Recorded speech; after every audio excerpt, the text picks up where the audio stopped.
replace that filter. It's so easy.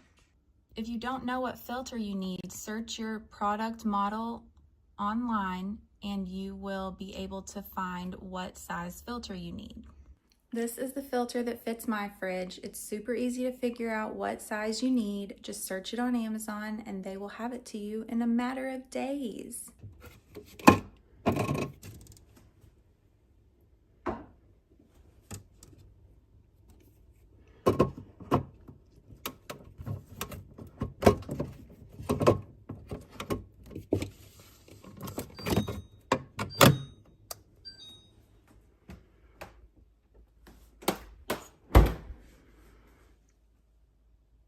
Don't forget to go reset your filter timer so that that light goes away.